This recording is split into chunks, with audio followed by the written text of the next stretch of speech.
Thank you so much for coming out tonight. Welcome to the Armory. I'm Avery Willis-Hoffman, the program director here. Welcome to Interrogations of Form. That's our, thank you. That's our conversation series across the year. We're super proud of it. We have a wonderful lineup of conversations, and we're super excited about this fall. And so thank you for coming out tonight on a rainy night. We really appreciate it. We have a wonderful treat tonight. 3 amazing women will be here to talk about the development of the 6th Brandenburg Concerti. How many people have seen it already? Okay, not so many. Great. So who's seeing it tonight? Excellent. Okay, good. So their bios are in your program, which you have at your seat, so I won't go into all that detail. So without further ado, please help me in welcoming RoseLee Goldberg of Performa, who is our moderator tonight, and Teresa de Keersmaeker, choreographer, and Amandine Beyer.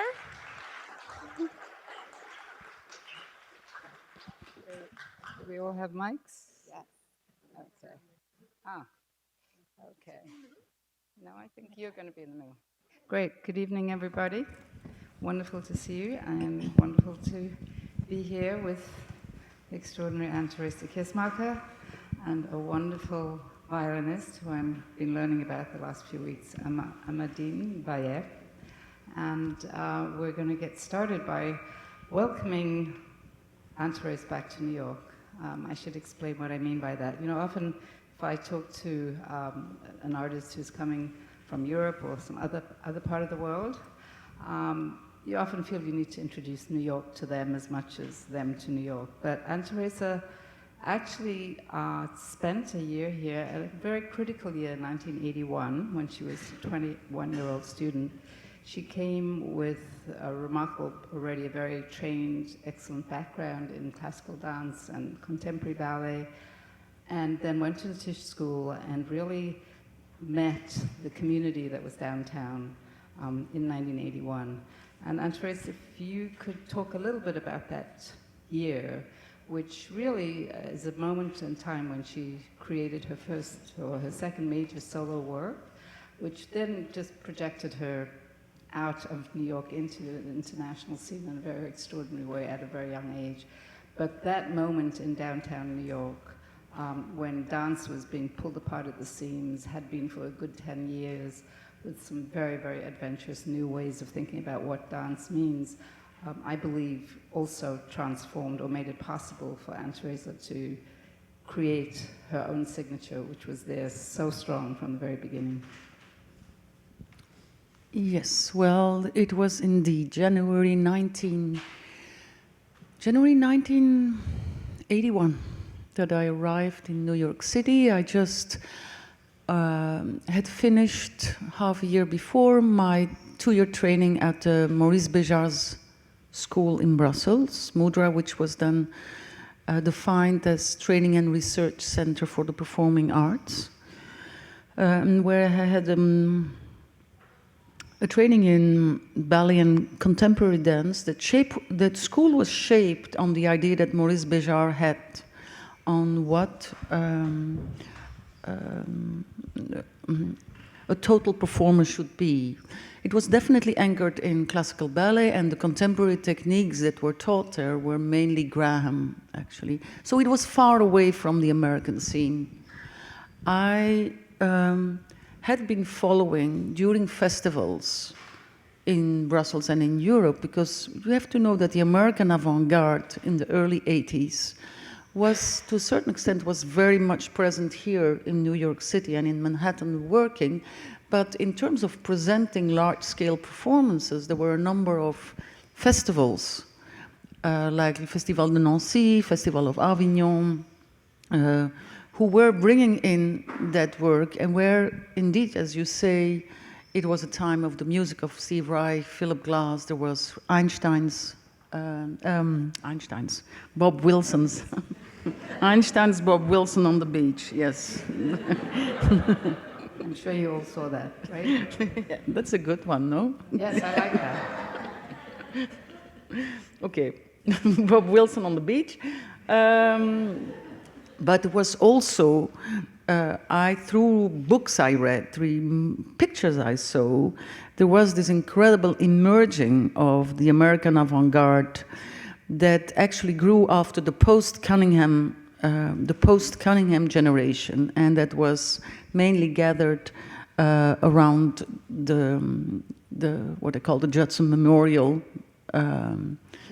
Church, and where a number of previously Cunningham dancers like Steve Paxton, but also mainly people like Yvonne Reiner, Lucinda Childs, later Trisha Brown, Douglas Dunn, David Gordon, were like reinventing dance in the slipstream of what happened, not only in music, but also in visual arts. And I wanted to come to New York, and I wanted to come to this city where I think rightly considered that the history of modern and definitely of postmodern dance, but even of modern dance, has mainly been written by Americans. Yeah? Of course, there is the whole German expressionist vein with Maury Wigman and Kurt Jooss and so. But if you look at the history of modern dance, then from the very beginning with Isadora Duncan, Leroy Fuller, Martha Graham, José Limón, and then later on also Cunningham, and then the postmodern. I mean, that is really linked to the history of America. And one could say that in the same way, like jazz music and like maybe Broadway musical theater is so deeply anchored in American culture, I also somehow consider that the history of modern dance is really anchored in American culture. And for me, of course, it was an exceptional occasion for three reasons. First of all, my parents, I was 21, my parents were very reluctant to let me go. I had never been outside Europe, never been outside Belgium for a long time, but the very fact that I could go and study in a university was something at that point that possibility didn't exist in Belgium. Actually, doesn't really exist yet, neither. But so that was a reason that they supported me in coming here. I wanted to be in a city. I was so excited about the fact that I could be in the city where dance was all over the place. It was on Washington Square. It was people dancing in the streets, but there were all those studios where dancers and choreographers were working. It was the beginning years of the Brooklyn Academy of Music, where the first Trisha Brown large settings were.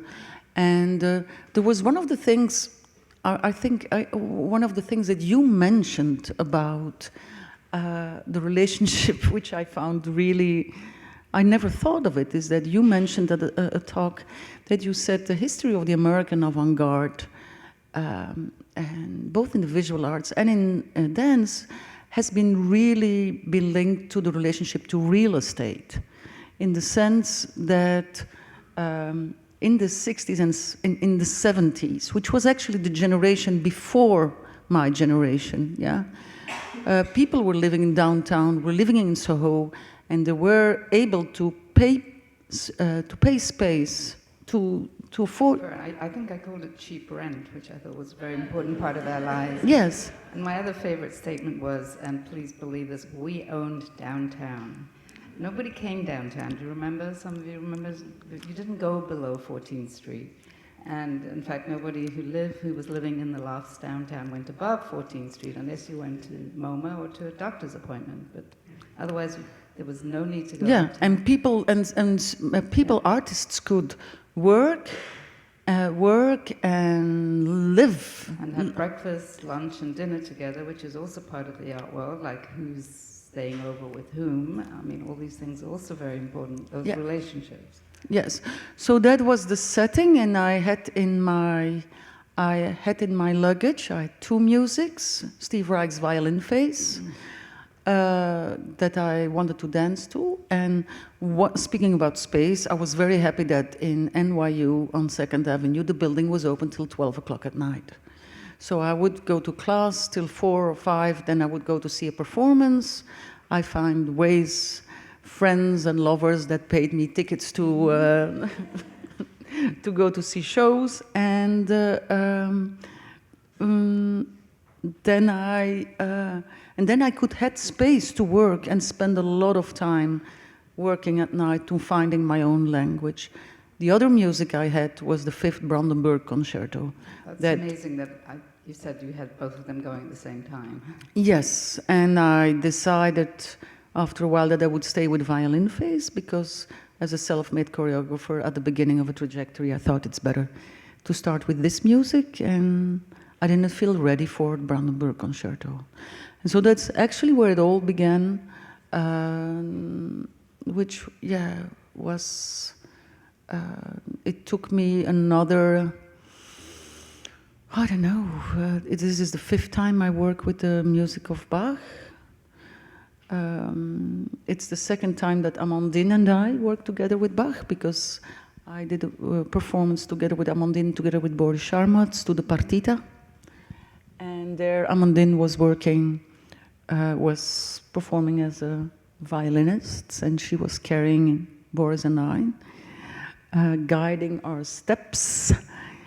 And there also came the idea that I would like to work with her as a conductor on a large ensemble, and that's how we came to the 6th Brandenburg Concerti. It's an extraordinary idea.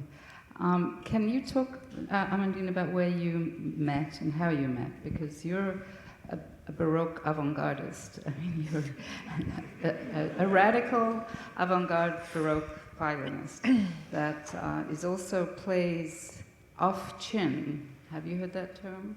Wonderful term. Some of you know about music better than others, but this idea that, in a sense, that's also a resistance to kind of classical technique, to play with a free-floating violin without support of your chin. So I'm very intrigued about how you first met, and I have lots of questions about that relationship, but perhaps you could fill us in. Yes, of course. I wanted just to apologize because my English is really not so fluently like Anne Teresa. So I do my best, but I had German as first language at school, so English came a little bit later. I met Anne Teresa the first time in the television.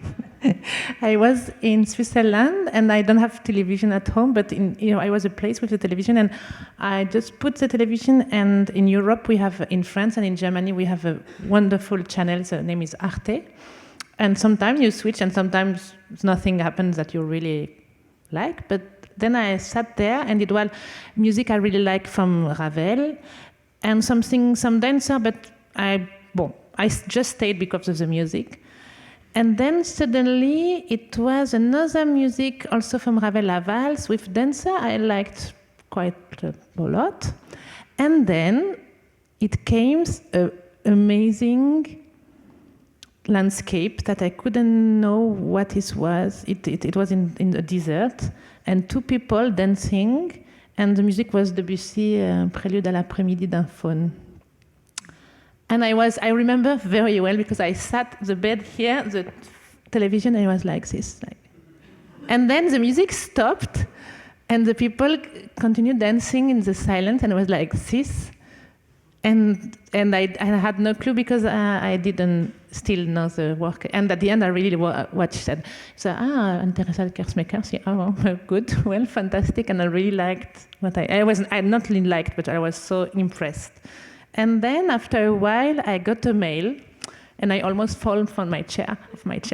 And because she wrote to me, she wanted to do something, and apparently a musician and another friend, also an architect, they both mentioned my name to do partita. And so we went in contact, and she went. I had a concert in Brussels, and we had a coffee. Voilà. Great. Can we talk a little bit, Andres, to go back to this idea of that time frame? Sorry, I'm taking you back a little in time. So in 1981, you create your first piece using Steve Reich, which is right there, it was of the moment. And then you've got Brandenburg Concerto in the background, Bach. You've talked about what it took you to get from working in 81 to then working with Bach. And I'm very intrigued, I'm so interested with this idea of how we all get better at what we do, or more complex and more understanding of all those capacities that we have. And that the more mature artist in whatever field actually has an ability to understand their métier and understand even the way they work and how long it takes them to do something, and all that deep understanding of where a work comes from. So if you could talk a little bit about, you've said about finding the experience to be able to go and actually work with the Bach music, because you said it was so complex and you didn't feel at that early part of your life that you were ready for it. Well, there are several things in different fields one can say about that. If you want to refer to what it means, how you learn to be a choreographer, how to choreograph, I think it's very particular, because compared to the other arts, to visual arts, or even to music, because of the very nature of our work, things disappear.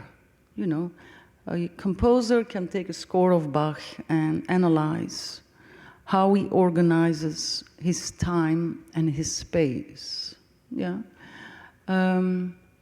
Also in visual arts, you can, since you have an object you can touch, you can analyze how Rembrandt was organizing proportion-wise his space, how he used layers of paint to create colors, how he's working with light, how he's working with perspective, and so. But in dancing, even though we have in the last century, since we have technology and film, we have, and today YouTube is the largest dance library that we have access, but still there is a degree of disappearance, and that the way of transmission is done in a very old-fashioned craftsmanship, from dancer teaching to dance. So that is that makes the getting better or learning or developing your skills a quite peculiar situation, I think, for choreography. I consider that since I started to work in the very beginning, my main teacher or master has been music. Music, if you consider that choreography could be the organization of movements in time and in space, to a certain extent you can say that also about music. And then because you have scores, and then also you have recordings, and I've always had the chance to have very good musicians around me, I learned a lot about being a choreographer by studying music. That has been my first partner, and one of the reasons I started with the music of Steve Reich, I found because the material was very concise. It was very few vocabulary because of the minimalism. You have like very simple patterns that repeat themselves, and then there is a nearly mechanical procedure, I don't know if that's the right name, that it unfolds itself nearly without ego intervention. So I found it was an interesting way of trying to ask myself the question, if I transpose that in movement, how that worked. That was the first step. The step after was like with the fourth string quartet of Bartók. I said to myself, now I really want to face now a score that is, entre guillemets, serious music in the classical tradition, and I take a string quartet. Why a string quartet? Because string quartet is like a very good exercise in counterpoint. You know, a composer can't lose himself in a lot of effect. You have four voices, and you have to create with certain reduction of means. So that was a second step. Then After that, I made nearly 50 pieces where, not exclusively, but mainly music has taught me how to be better and developing different strategies and that. There are two other elements, I think, that helped me to develop an écriture. Is also one thing which is very specific to choreography is dancers. You know, as a choreographer, you can do a part of the work on paper, in your head. You can make scores. You can, but it's always embodied abstraction, and those bodies are the bodies of dancers. And I think the history of Rosas and the way I built my oeuvre, to put it in a kind of theatrical way, is Rosas Dans Rosas is what it is, mainly because of those 4 specific women who spent all those months together in... So talking about that, because many of us will see the performance tonight, so I want to give you a little sense of what to look for. Where do you begin exactly that? When I'm trying to imagine you looking at, I was counting up the minutes of each concerto, and I think it's 2 hours and 20 minutes? Or no, it's not more than 2 hours, no. More than 2 hours. Not more. Really, really beautiful, concentrate time. Where do you begin? I'm trying to imagine in your studio.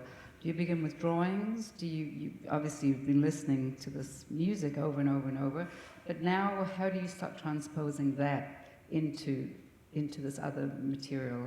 Is it through the dances? Do you start, again, asking your inner life, like when do you begin this work? When do you go into a studio? Do you first make a drawing? Do you like to be on your own that first day? Do you have 3 people in the room? I'm just trying to imagine that first step of taking something as huge and as complex and as joyous and beautiful as this work of music. How do you make that into a 2.5-hour dance piece? Well, we did it by step. This is a large production, so also financially it's very heavy, you know, and it's 6 concertos. So normally I do a 4 months of rehearsal, intensive period, but for this was more. I needed more. The very first steps were Amandine and I, around the table with an assistant, and looking at the score, analyzing the score in a really musical way. What were the underlying bass lines? What were the carrures? You know, it's basically, how would you call it, phrasing? Yeah, a group of notes, like when a phrase begins and in which relations are. Like what are the harmonic structures? And also Amandine's view from, so how do you see this concerto? Is this sad, happy? What is the image that it emerges, you know? And plus, like the specific, she would put hearts on the score. She was like, this movement, this harmonic movement is so fantastic. And here it gets a little bit dull, you know, it could have been done better. I never said this. Yeah, it would be like, this is like the Russian tanks entering Prague. She said to me, this is a concerto for naive people. This is the most aristocratic, things like that. There were 17 instruments that he used for this, is that so? Actually, we are 21, never together, because it's a particularity of these concertos that from concerto to concerto, the constellation, like the groups, is always changing, and that's the beauty also, that richness of it. So again, so now we have 4 months. And we have 6 months. 6 months, okay, and we have you in the studio and little notes, stickers on the... A lot of colors, lines. And then when do you start, as you said, you have this incredible material, these extraordinary dancers who've worked with you for so many years. When did they enter the... No, well, so we had a number of meetings together, and then I started with a small group of 6 people around the table, and we do parallel 3 things now: analysis of the score, which were given by Amandine and 2 other people. Starting to develop a vocabulary. You know, if you're contemporary dance, it's not like in ballet where you have a codified language. So each time there is an enormous amount of time in developing a language. That means a vocabulary, and then certain ways of you go layer by layer. I think that's the main thing. How do you go better? It is going slowly, step by step, and going layer by layer. And to start from simple, clear basis, like when in architecture, you know, you need a foundation where the foundation is strong, readability, you know, and from there you can start building up and create variation. And you would start do a lot of work in silence. I would define a number of spatial principles that would be articulated according to not only a geometrical underlying pattern, which has been in the latest years mainly always like a point, 2 points a line, 3 points a triangle, 4 points a square, and 5 points a pentagram and a circle. And then bring this as a volume. And from the pentagram you come in what I call one of the Platonic solids, namely a dodecahedron. And this is a little bit similar to, for those who are familiar with Rudolf Laban notation, who worked with the icosahedron. Yeah. That actually just reminds me too, because you refer to the architecture, and you've said previously that you think of dance as liquid architecture, that it's a kind of architecture in motion, which is also a beautiful concept. So, so now you have the foundation and you're building, and where is the rest of the architecture? As in the real space or in the body? Where else are you going with that? Well, you have first the geometry of the space with underlying, that organizes the traffic, you know. And then there is the architecture and the volume of the body, and you easily can refer to, if you look at the Leonardo da Vinci Homo Vitruviano, you know, the 5-fold element where you have actually basically how the body organizes itself on a vertical axis and on a horizontal axis. I thought that when we went into this music and I heard Amandine defining of all this art of variation in Baroque music, you know, I thought that detail was very important, you know. We came also about the architecture of the hands. We had a kind of parallel track of creating an ABC, yeah, which had sort of a kind of. So with the 6 concertos, should we be looking for slightly different language? I know the beginning is that this line that comes at you of these extraordinary, powerful dances. There is. I think there are basically 2 main languages. One is the simple fact of walking, and from this principle, my walking is my dancing. Considering that walking, if you consider the verticality of the spine as being typical to human posture, because I'm not on all 4s, but on all 2s. So the verticality of my spine is typical for human posture. Then you can consider that walking organizes my space, because I come close to you and I go far away from it, but it also organizes my time. If I go like, you know, which is that rhythm in the beginning of that piece. Yeah, and so on one hand there is walking as a possible beginning of dancing, and that eventually, if the relationship space-time changes, goes into running. Yeah.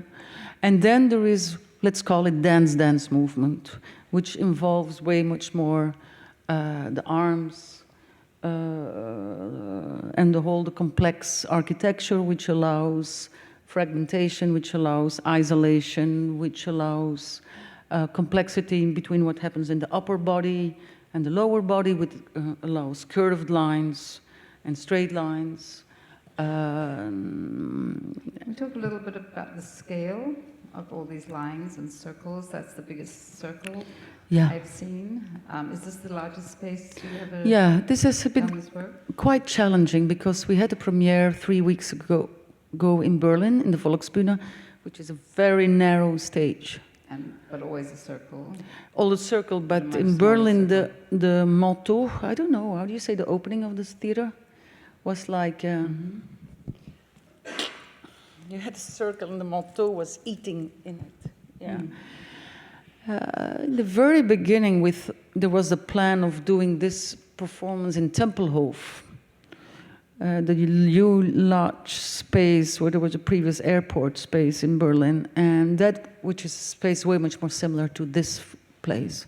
But that then finally didn't work out, and at that point, we had the invitation of Pierre Rodi of bringing this production. He was done.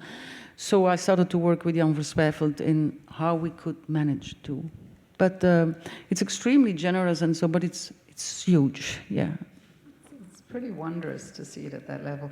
Amandine, how does it feel with you going back and forth between the music and the physicality and all this conversation? Does it make you a different violinist?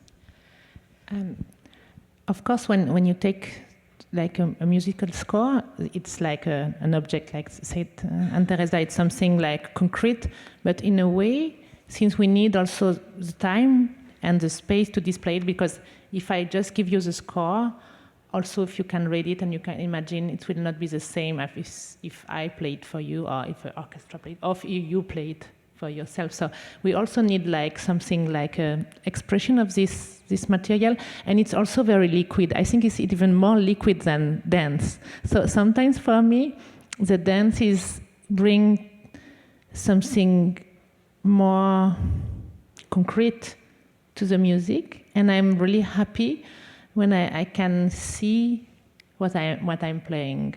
It's just like to visualize and it gives me space, and it gives me hope, and it gives me time. It gives me a lot of images, because you said like Baroque avant-garde.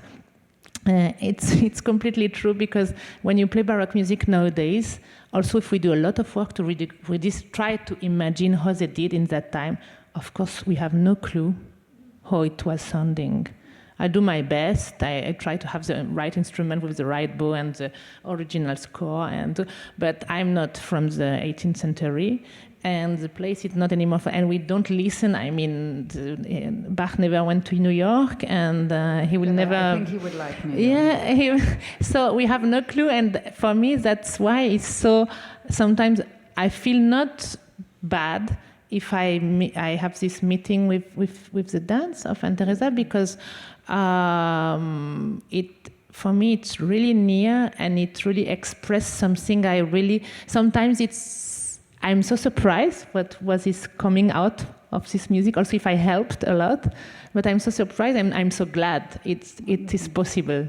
I think there was a moment that I really enjoyed a lot, was since we started to work and we needed recordings, and we didn't have the recordings of on how Amandine wanted to play it, so we spent a lot of time in listening to all the different recordings from Harnoncourt, Leonard, Jordi Savall, and so we would go, okay, for this first movement we take that recording, but it should be a little bit quicker, and then that, and then.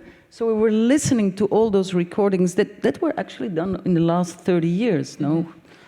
I think... the revival of the early music yeah. scene. Who was it? Said also the one of the fifth concerto was That Jan van der Houwen said, was it Furtwängler? No.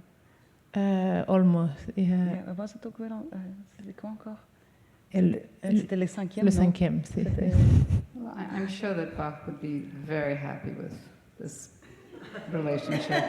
I think he was a difficult person, eh? You think he was difficult? Yeah. Yeah.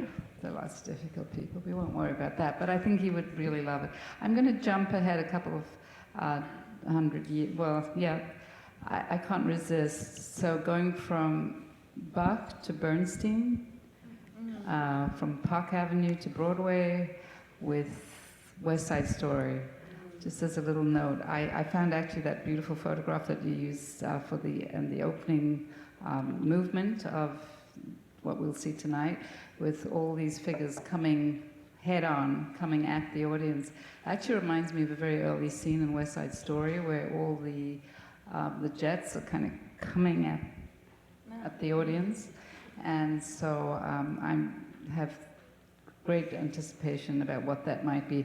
Are there other scenes, do you think, or any ways that this piece might inform the way you'll think about Jerome Robbins and West Side Story and this majesty of all these people? First of all, I'm not allowed to talk about it. Okay.